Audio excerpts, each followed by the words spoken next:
heureux ce matin d'accueillir Joseph Rouzel. Je remercie chaleureusement d'être venu depuis Montpellier pour nous parler transfert et institution. Donc Joseph Rouzel, après avoir exercé de nombreuses années comme éducateur spécialisé, est aujourd'hui psychanalyste au cabinet. Il intervient en formation permanente et à la demande d'institutions, en supervision ou régulation d'équipe. Il intervient dans des colloques et anime des journées de réflexion en France et à l'étranger. Il a créé et anime l'Institut européen Psychanalyse et Travail Social.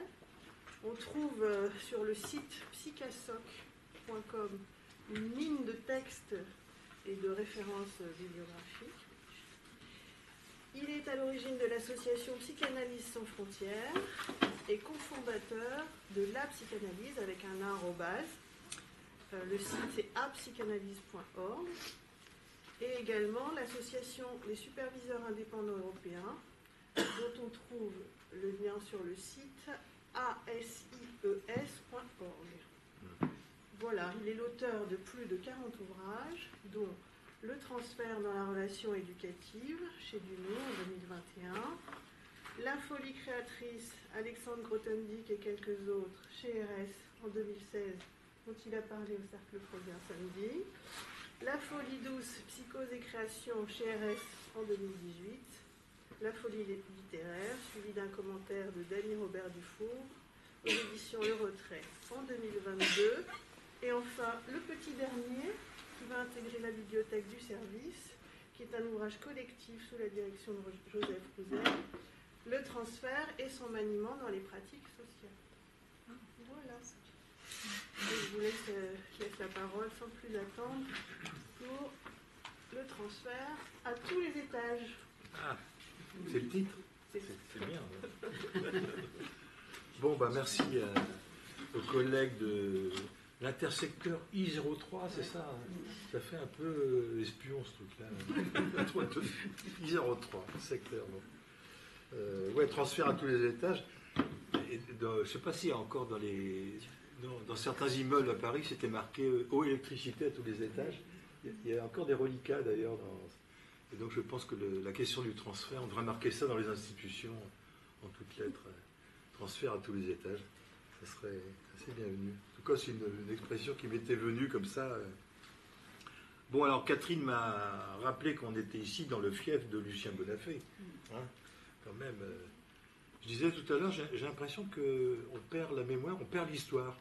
On oublie qu'avant nous, il y a des gens qui ont bossé et ce sont les substrats, enfin, c'est l'humus à partir duquel on peut ancrer nos pratiques. Non ? Je dis ça parce que j'interviens assez souvent dans les écoles d'éducateurs. Je leur dis, vous connaissez Doligny, Tony Lenné ? J'ai jamais entendu parler. C'est étrange quand même.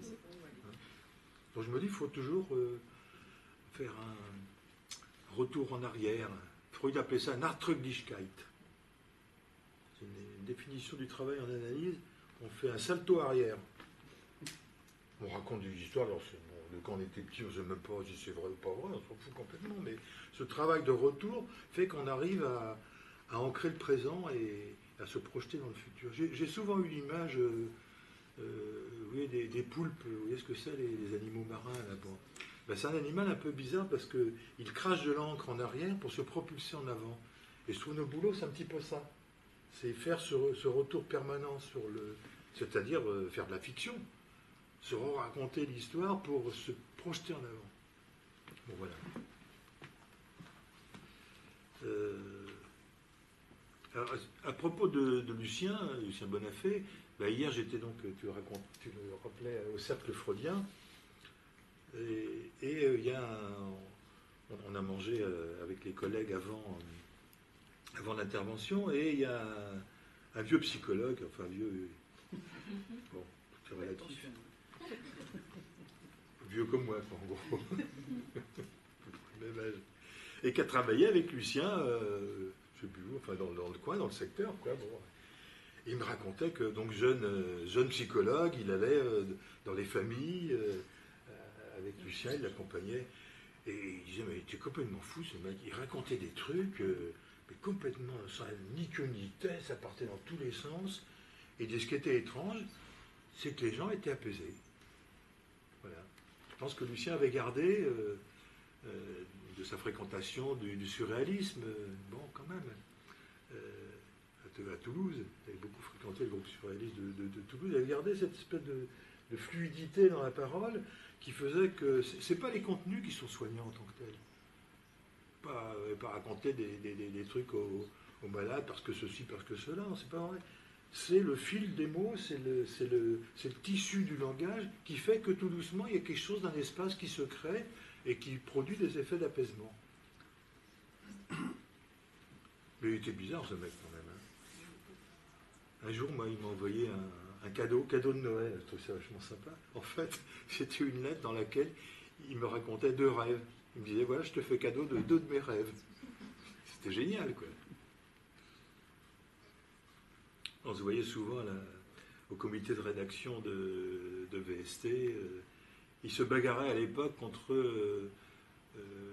l'image d'Alexis Carrel, hein, ce médecin fasciste sous Pétain, et on a nommé un certain nombre de rues et de places du nom de ce médecin. Et la dernière grande bagarre de Lucien, c'était de dire il n'y a pas de raison, enfin, il faut faire sauter cette nomination. Voilà. Bon.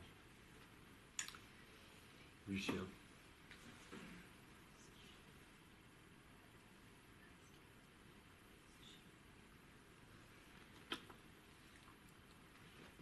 Autrement dit, voilà ce que je vous raconte de Lucien, c'est que ça parle dans le transfert, et c'est le transfert lui-même qui produit des effets qu'on peut appeler de pacification. Voilà. C'est important parce qu'on pense que c'est du côté du sens que ça va se produire, qu'il faut raconter des trucs sensés, c'est pas vrai. C'est pas vrai, c'est la parole elle-même qui nous mène. On ne sait pas bien comment ça marche, hein. Enfin, honnêtement. L'histoire de transfert, qu'est-ce qui se passe entre 2 êtres humains? Parce qu'il y a transfert des cas de 2 êtres humains qui se rencontrent. Hein.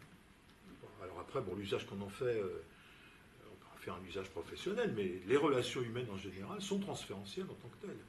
C'est ce qui fait qu'il y a 2 personnes qui arrivent à se brancher. Mais comment ça fonctionne? Ça fonctionne de toute façon en grande partie inconsciente quand même.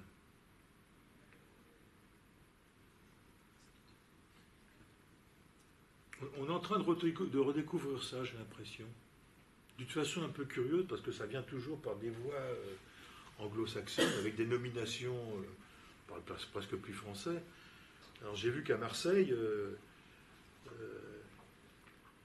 à l'hôpital, ils sont très contents d'avoir récupéré, je ne sais pas par quel biais, sans doute des États-Unis, un truc qui s'appelle Open Dialogue. Vous avez entendu parler de ça? Non, parce qu'on ne parle plus français, quoi. Hein. Il y a même un nom particulier, ça s'appelle... C'est pas américain, c'est finlandais, Open Dialogue. C'est Finlandais. Ah, c'est finlandais. Par contre, Mais c'est un nom anglais, alors bon, ils ne parlent même pas finlandais. Bon. Et alors à Marseille, ça s'appelle Odamars, c'est joli comme nom. Hein. Open Dialogue de Marseille. Et c'est quoi l'Open Dialogue? C'est simplement un groupe de personnes de confiance, de la famille, etc., qui se réunissent autour du malade et puis qui papotent.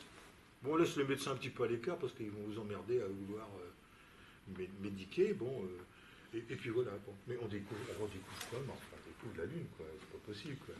Enfin, je veux dire, c'est le b.a.-ba de la pratique thérapeutique, non? la pratique de secteur en Finlande. Ouais, c'est la pratique de secteur en Finlande, voilà. Mais on dirait qu'on a perdu comme ça l'histoire, alors que c'est là depuis toujours. Hein.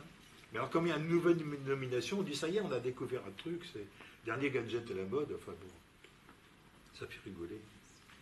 Bon, on sait très bien que les effets de crise, d'angoisse, de passage à l'acte, etc., bon, on n'a pas attendu la psychanalyse pour penser ça, c'est des défauts de symbolisation.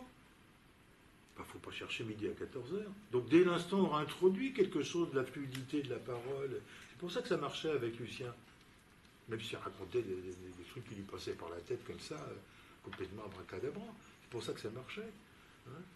Parce que ça mettait en scène, ça mettait en œuvre des signifiants qui permettaient à un malade de connecter ce qui lui arrivait dans le corps. parce que l'angoisse, c'est pas un machin qui se passe, c'est pas métaphysique, hein, ça travaille au corps, et ben de connecter ça avec des mots. Et ça produit des effets.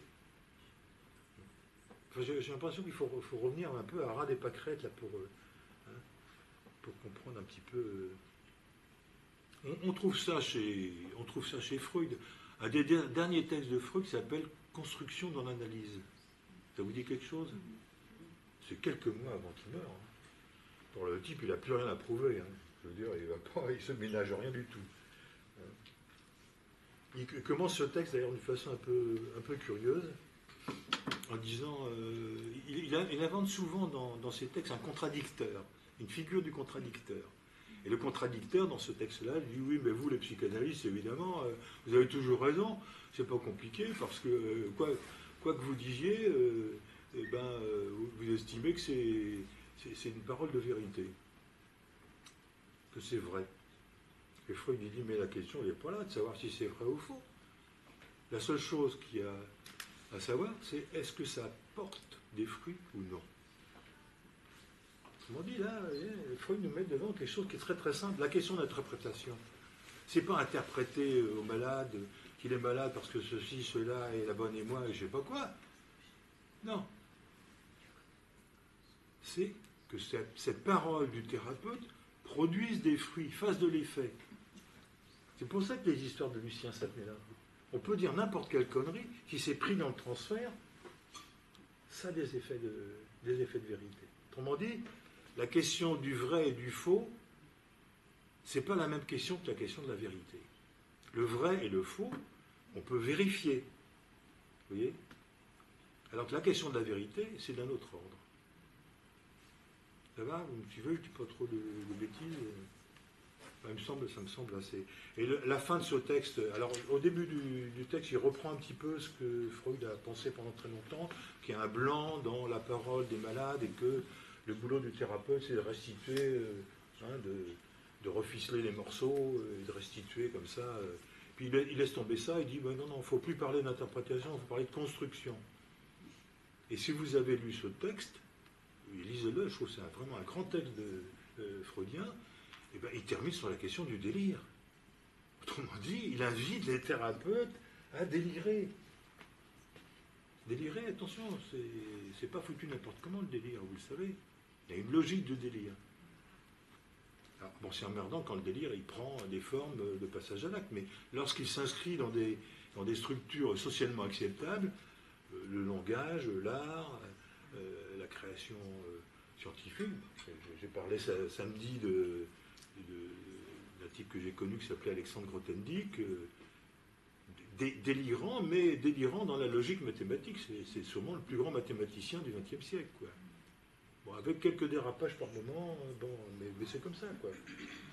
Une de ses dernières trouvailles, c'est que le diable avait trafiqué la vitesse de la lumière. Bon, moi je suis pas très bon physicien, mais je crois que ça tenait pas trop la route, son truc. Enfin, c'est pas grave, quoi. Donc, disait ce texte. Donc, délirons avec les malades. Délirer, délira, en latin, délirere, ça veut dire, l'ira, ça veut dire le sillon. Vous voyez?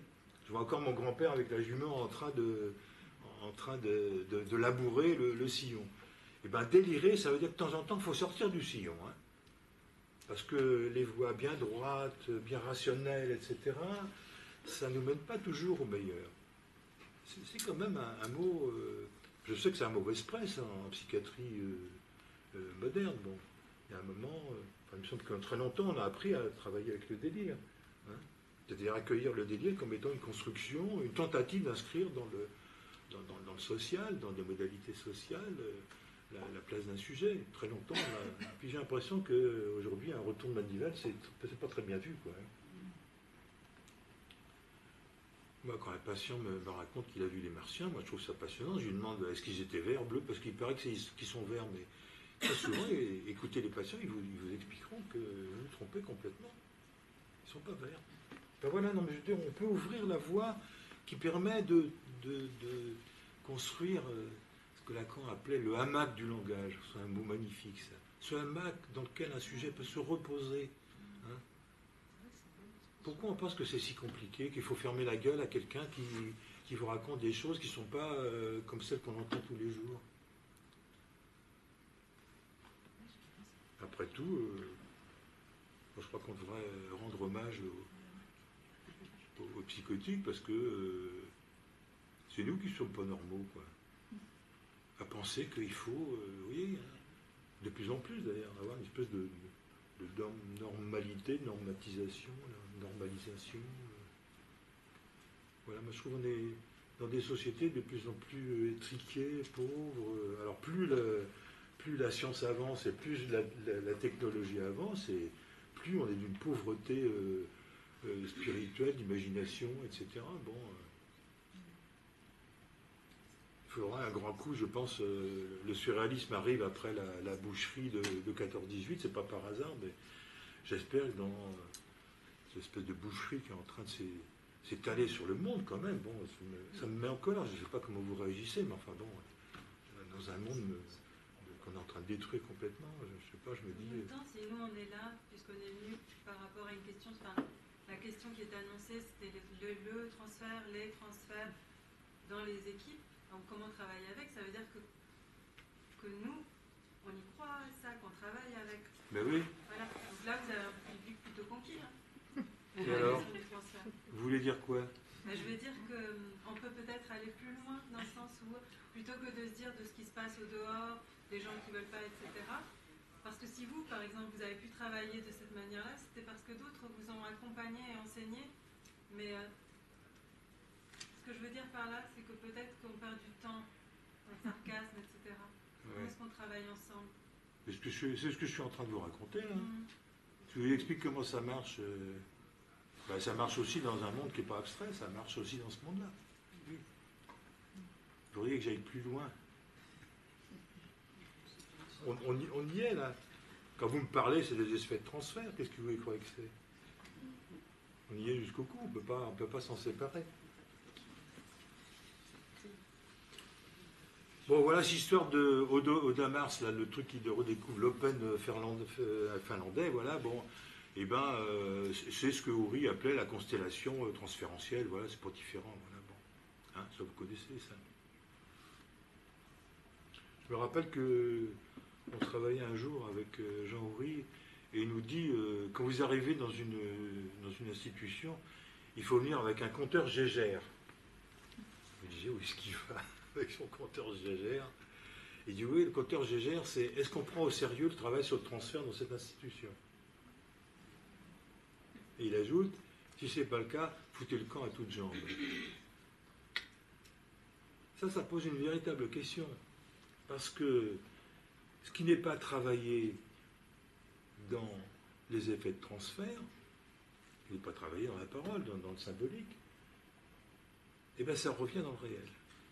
Autrement dit, je trouve que c'est une parole qui prévient du côté des professionnels, faites gaffe que si vous ne faites pas le boulot, si vous ne prenez pas au sérieux cette dimension relationnelle qu'il y a dans le transfert, de toute façon, ce qui se passe, vous le réaliserez, mais d'une façon qui n'est pas entendable, qui n'est pas acceptable, etc.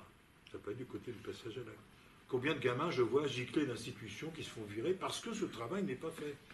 Parce que le transfert s'est établi du côté de la haine plutôt que du côté de l'amour. Alors voilà un môme qu'on ne peut plus encadrer et qu'on fout dehors, alors que si on avait fait le travail de ce que ce gamin est venu déposer chez chacun, c'est pas une abstraction le transfert, ça se dépose dans le corps, ça vous travaille au corps.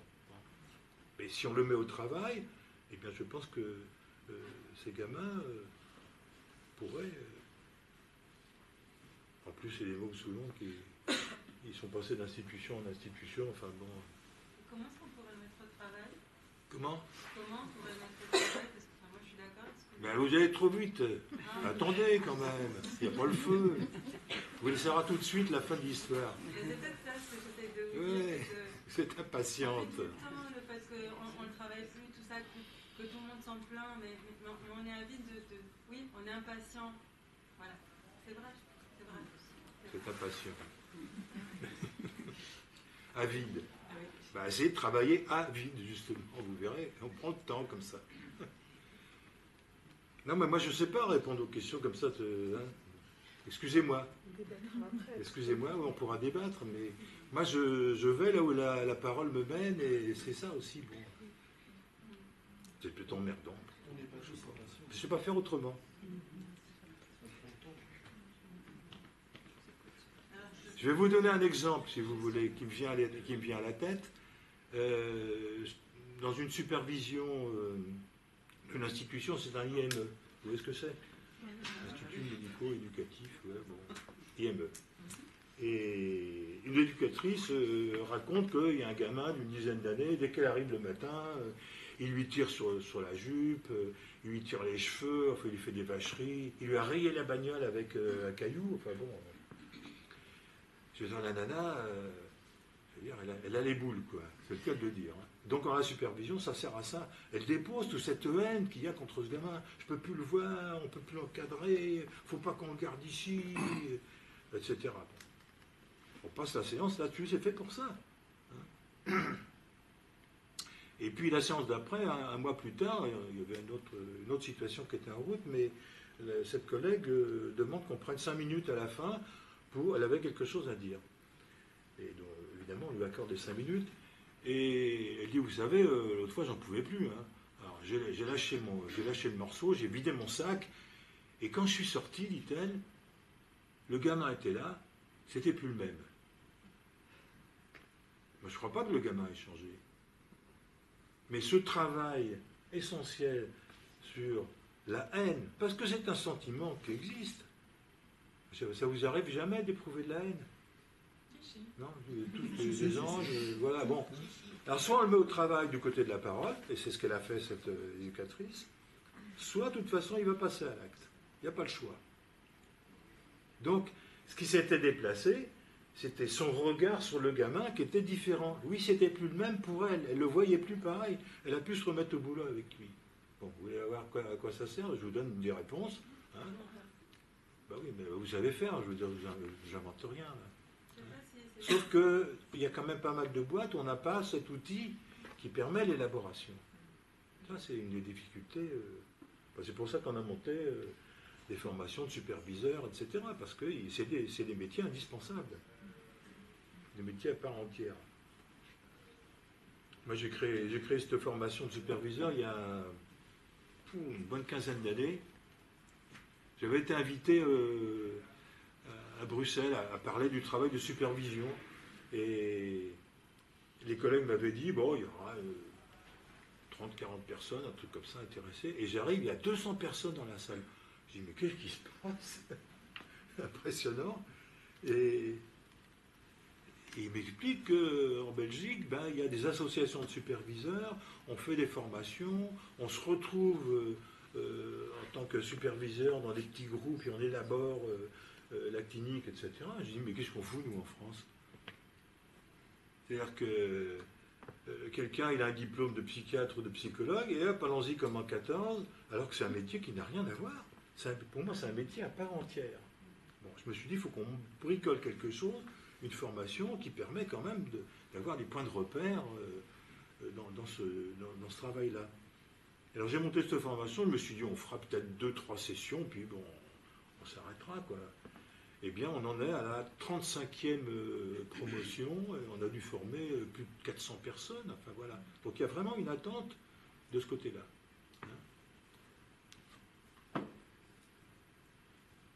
Bon, comme d'habitude, j'ai pris plein de notes, mais je parle d'autre chose. Je ne sais pas comment vous travaillez, moi j'ai besoin de gribouiller quelque chose, et puis après ça me sert de planche d'appel, c'est comme les gens qui plongent, là, vous savez, ils sautent comme ça sur le plongeoir, puis bon, c'est mon plongeoir. Quoi. Bon, je vais raconter l'histoire d'Ouri, avoir un compteur Gégère, voilà. Bon. On voit bien que les risques de passage à l'acte sont quand même assez marqués du côté des professionnels, en tout cas on peut les penser comme ça. Ce qui n'est pas symbolisé, eh bien, rejaillit dans le réel, vous avez ça chez Freud, chez Lacan, etc.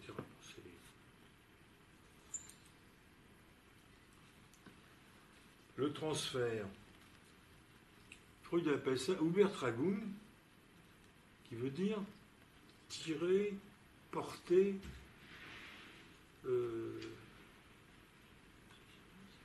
supporter au-dessus. Tout à l'heure, j'ai utilisé le terme de Nachtraglichkeit. Nachtraglichkeit qui veut dire porter après. Il y a l'idée du portage quand même.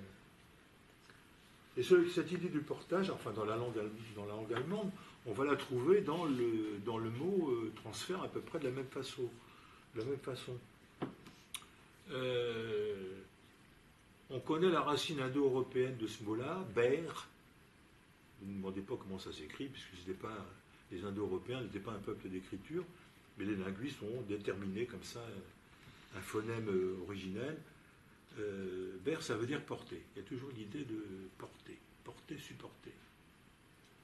Ça va passer dans la langue grecque avec le radical ferro, ferrein, que vous trouvez dans métaphore, sémaphore,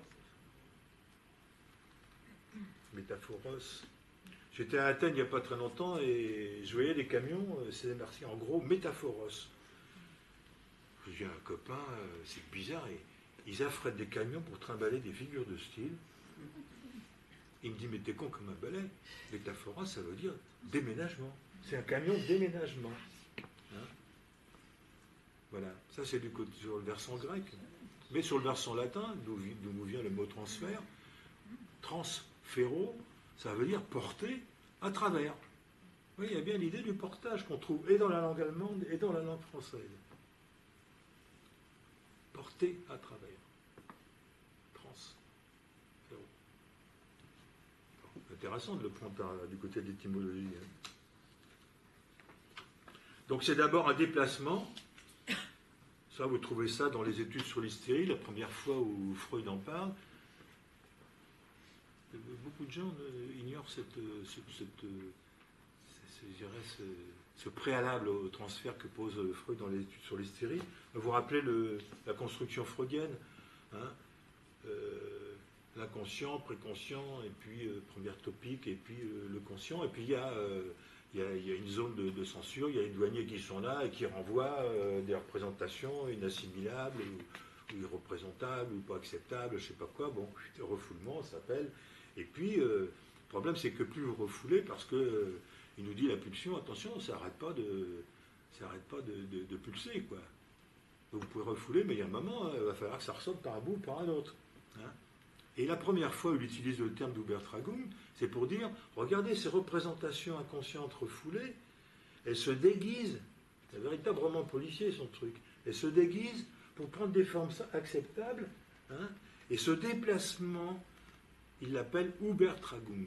Donc la première fois qu'il utilise le terme de transfert, c'est pas le transfert sur un bonhomme, une bonne femme, un thérapeute, je sais pas quoi, non, c'est ce déplacement de représentation inconsciente vers des formes déguisées conscientes. Et il explique que c'est comme les dentistes qui nous viennent de je sais pas où, du Canada ou d'autres pays, qui ont un diplôme qui n'est pas reconnu en Autriche, et sous couvert d'un dentiste qui lui a un diplôme autrichien, ils exercent, vous voyez, un peu. Hein, voilà, donc la première fois qu'il utilise le terme, c'est là. Et puis on voit bien que ces représentations inconscientes, elles vont cheminer et elles vont s'agrafer, si je peux dire, sur celui ou celle-là qui est en face. Voilà, bon. Hein, voilà un peu comment il construit les choses. En montrant assez rapidement, 1912, dans grand texte sur le transfert, il montre que erreur sur la personne. Il ne faut quand même pas se mélanger les pinceaux. Hein. Erreur sur la personne, il y a méprise. Et il s'aperçoit que le transfert est à double détente. Alors à la fois c'est un mobilisateur, c'est vrai qu'il y a des gens qui viennent vous voir, vous parler, parce qu'il y a ce transfert qui est né, et en même temps il dit attention parce que c'est un moteur, mais en même temps c'est un frein. Allez-y faire marcher une bagnole en appuyant sur le frein et l'accélérateur en même temps, c'est un peu compliqué, quoi. Donc il dit il faut faire attention, il y a un travail à faire pour que ça reste un petit peu dynamique, quoi. Il nous montre assez rapidement que c'est un théâtre, on n'utilise pas le terme, mais moi je le pense comme ça, c'est un théâtre dans lequel, du fait de cet affect d'amour, de haine, en tout cas suffisamment fort avec le thérapeute, les patients vont mettre en scène, projeter quelque chose, enfin, ce qui les habite en tout cas, à l'intérieur d'eux-mêmes, du côté de l'inconscient. Fabrication d'une névrose artificielle. Intéressant, ça, comme terme. Hein. Et c'est de l'ordre de la mise en scène. C'est pour ça que je pense au terme de théâtre. Et puis, dernière, je vais très vite sur Freud, c'est des trucs que vous connaissez, mais enfin, il faut les rappeler de temps en temps quand même, parce que c'est pas. Après, on en a fait des trucs, des espèces d'usines à gaz, on ne comprend plus rien. Bon. C'est quand même du pratico-pratique, moi, je trouve, hein, le travail du transfert. Et puis, le dernier élément que je retiens, dans l'abrégé de psychanalyse, vous savez, ce texte qu'il n'a pas terminé puisqu'il est mort, il avait l'idée de ramasser, dans un texte qui n'est pas très conséquent d'ailleurs, les éléments essentiels de ses trouvailles. Et il insiste sur le fait que il reprend l'idée du théâtre, de mise en scène. C'est moi qui utilise la mise en scène dans cet espace des modalités inconscientes. Mais il dit, attention, pour supporter ça, le thérapeute a un travail à faire. Parce que sinon, il va se retrouver assez rapidement embringué dans un drôle de truc. Pourquoi ? Parce que ça vient se mélanger, ça vient faire écho à des questions de sa propre histoire. C'est pour ça que ça marche d'ailleurs. Ça vient faire ça vient se greffer dans ses propres histoires, ses émotions, etc. Autrement dit, il nous signale que le travail du transfert, et ça répond à vous qui êtes impatiente, ne peut pas se faire s'il n'y a pas ce travail premier au préalable du thérapeute qui soutient le transfert. C'est important.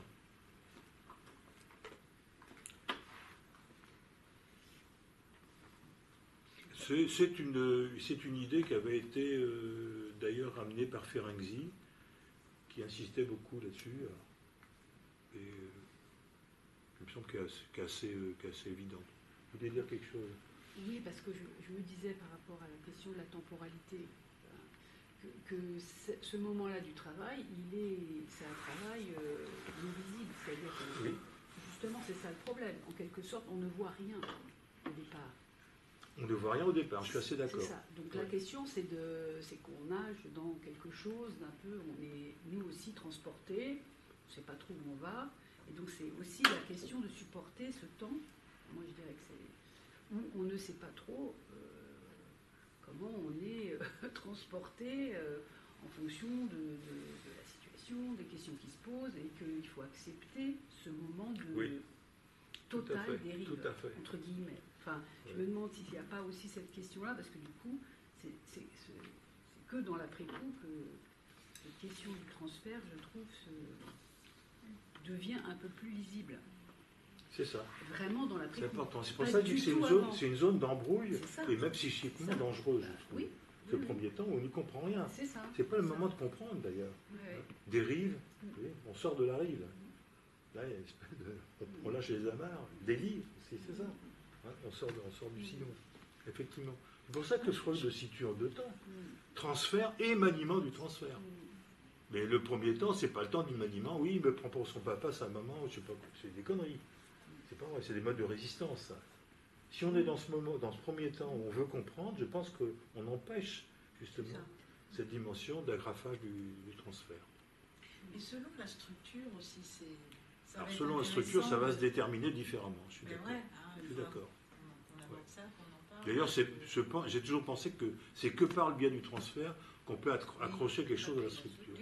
Et pas d'une façon artificielle, diagnostique, etc. Qu'est-ce que je ressens en moi de cet autre que j'incarne pour le patient, le malade, etc. C'est ça. Hein, je travaillais en supervision avec un jeune psychologue vendredi dernier. Je lui ai dit, mais qu'est-ce que ça vous fait, vous ?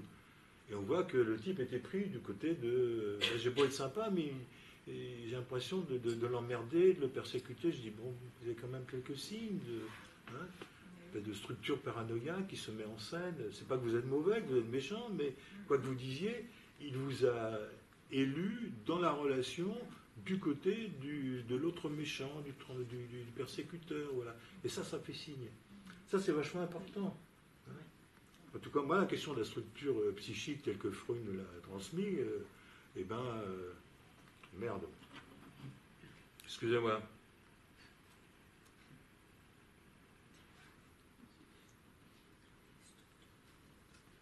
J'arrête le téléphone parce que vous n'avez pas entendu, mais ça me sonne dans les oreilles. Oui. C'est entendable, ça? En tout cas, c'est par ce bout-là et pas par le bout. C'est le boulot des psychiatres, ça c'est autre chose. Faire un diagnostic médical, etc., c'est autre chose. Mais il ne faut pas confondre. Même si c'est un peu équivoque parce qu'on a le même vocabulaire, quoi. Hein? Névrose, psychose, perversion. Bon. Et il me semble que dans le transfert, on accroche quelque chose, en tout cas si on fait un petit peu attention.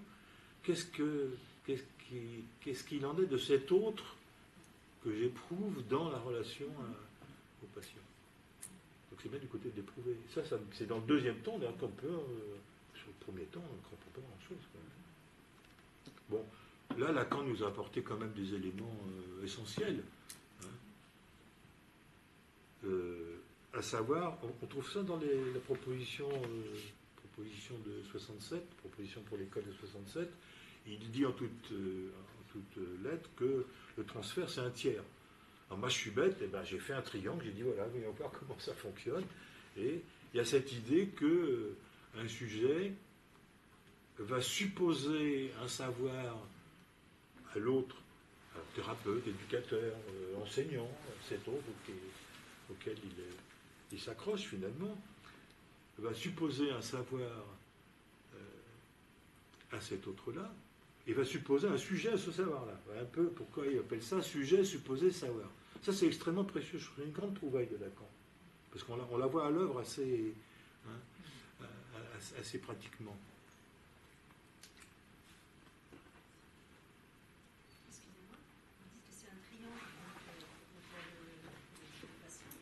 Ah oui, j'ai pas de truc pour dessiner. Oui, c'est un triangle. Alors, en haut du triangle, SSS, sujet supposé savoir. Alors, je vais vous aversier. À gauche, le sujet qui s'accroche au transfert, et à droite, le thérapeute. Le thérapeute, le psychanalyste, l'enseignant, enfin voilà, tous les grands métiers de la relation humaine, finalement, sont transférentiels. Donc, le sujet aime l'autre, thérapeute, etc., parce qu'il lui suppose un savoir sur ses emmerdements, ça veut dire ça. On va appeler ça de façon savante le manque, tout ce que vous voulez, mais bon, ça se présente dans les aléas de la vie. Hein. Prenons l'exemple d'une petite fille de 4 ans. Son père est en tôle parce qu'il a fait un casse dans une banque et à mon avis il n'avait pas la formation. Quoi. Bon, il faudrait faire des formations pour les jeunes truands parce qu'ils sont pas très bons. Quoi. Et voilà, ouais, il s'est fait choper, puis le mec il en a pour quelques années en prison. Sa mère prostituée s'occupe pas de la gamine, et la gamine, 4 ans dans un HLM, elle ne peut pas survivre très longtemps, et l'assistante sociale de secteur fait un signalement, puis voilà, elle lui sauve la peau. Quoi. Et on fait un placement.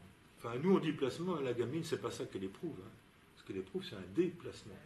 Il ne faut jamais oublier ça. C'est un arrachement, quels que soient ses parents, d'ailleurs, les mots ne jugent pas, d'ailleurs. Hein. On l'arrache à sa famille, à son lieu de vie, les copains, les copines, etc. Bon, on se retrouve déplacé. Vous voyez bien comment la question du manque, elle prend consistance à ce moment-là. Elle va donc être accueillie dans le foyer d'urgence, le foyer de l'enfance, et l'éducatrice elle accroche à une éducatrice, elle la suit partout. Parce que quand on aime, eh bien on suit partout son objet d'amour. C'est un peu chiant pour l'objet d'amour des fois, parce que l'objet d'amour vous aime pas forcément. Hein. Même si Lacan disait l'amour c'est toujours réciproque, ça ne veut pas dire que ça va dans... Hein, ça veut dire qu'il y a de l'éprouvé, mais ça ne veut pas dire que c'est sur le versant de l'amour forcément. Donc elle la suit partout, et puis elle lui pose des questions, des bonnes questions pour une petite fille d'ailleurs. Est-ce que... pourquoi tu mets une jupe de telle couleur avec un corsage comme ça? Pourquoi tu mets du fard aux paupières? Enfin, pas de... Très belle question, je trouve.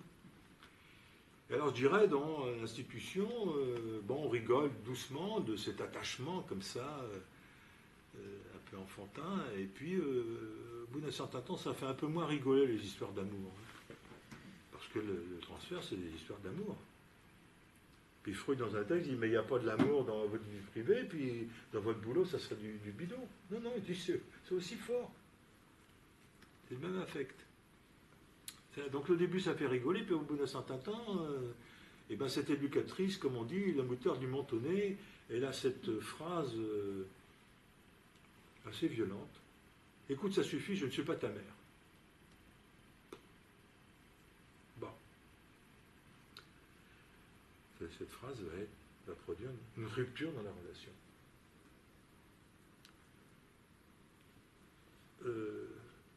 Cette éducatrice était en formation et elle revient 2 mois plus tard, c'est son dernière année, elle revient 2 mois plus tard dans un espace qui était un espace de supervision dans lequel les étudiants élaboraient ce dans quoi ils étaient pris dans la relation. Elle nous raconte ça et assez rapidement, on s'aperçoit du montage,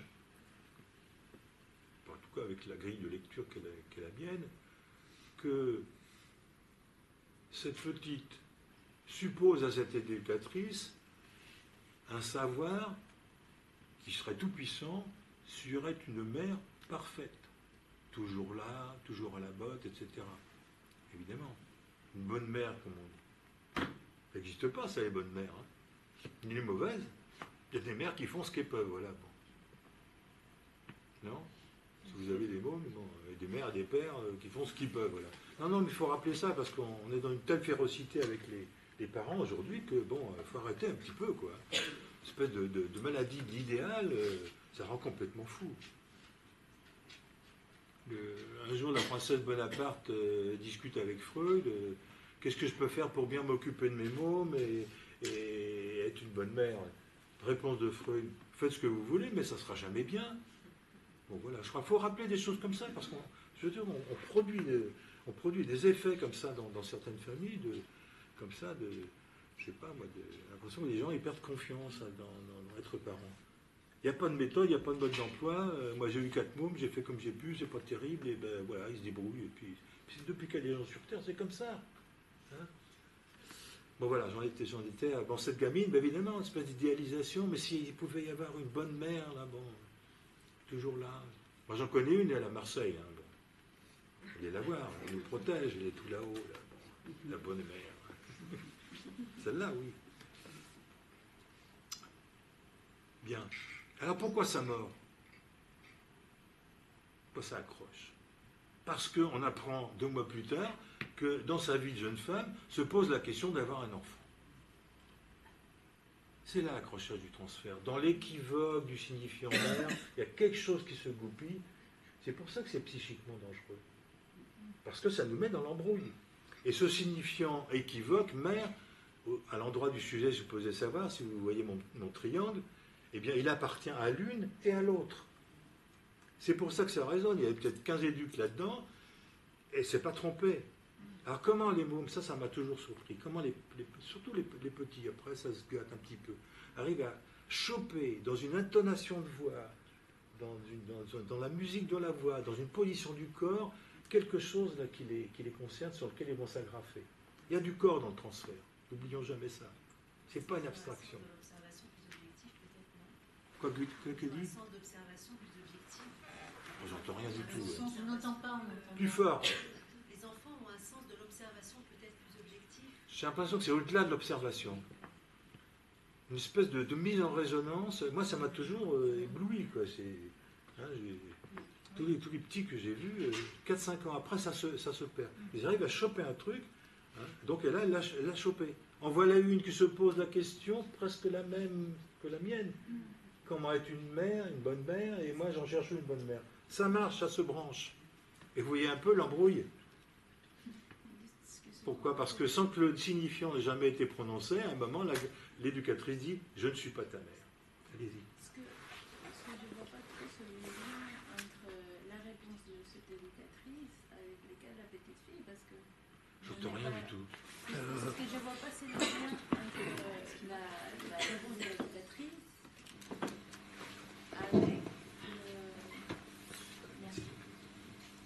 Merci. Ce que je ne vois pas très clairement, c'est le lien entre la réponse de l'éducatrice avec l'apparent transfert que cette petite fille a. Ce n'est pas très clair en tout cas. Pourquoi si cette petite fille cherche une bonne mère, enfin, ça c'est les interprétations de l'éducatrice. Elle cherche une mère. Donc, Oui. Mais ça- ce que parce j'essaie là, de vous faire montrer, c'est juste, c'est dans l'équivoque du mot mère qu'il y a quelque chose qui se noue dans ton oui, transfert. c'est Vous entendez ça? c'est Donc- l'éducatrice. Mais parce que vous avez dit juste avant aussi l'objet d'amour. Et ça, c'est pour le coup la vraie invention de Lacan, c'est l'objet A, qui Oui. est un lieu de transfert qui n'est pas chez l'autre. Ça, on le sait très bien. Et il y a justement cet équivoque peut-être de l'éducatrice qui a cru que c'était un elle quelque chose. Enfin, c'est parce que c'est là où ça me semble délicat de dire que bah, c'est peut-être cette notion de contre-transfert et ça peut malmener parfois l'interprétation du transfert. Parce que cette interprétation a été faite à partir des embrouilles de cette éducatrice. C'est pas l'interprétation, c'est l'éducatrice qui va mettre ces éléments-là. Qui lui appartiennent. Il n'y a aucune interprétation pour le moment. Il faut que je vous raconte la suite de l'histoire. C'est pas fini une l'histoire. interprétation de dire je ne suis pas ta mère. Mais attendez, C'est une interprétation c'est pas du fini transfert. l'histoire. On peut peut-être Non. attendre pour Non, non. discuter. Peut-être, on Je vais essayer d'aller jusqu'au bout de l'histoire. Bon. Donc, dans cette séance de supervision, on apprend ces éléments-là. D'accord. Eh bien, cette éducatrice n'avait pas l'outil dans l'institution qui lui permettait, ce qu'on a fait 2 mois plus tard, mais à mon avis, c'était un peu tard, après coup, qui lui permettait de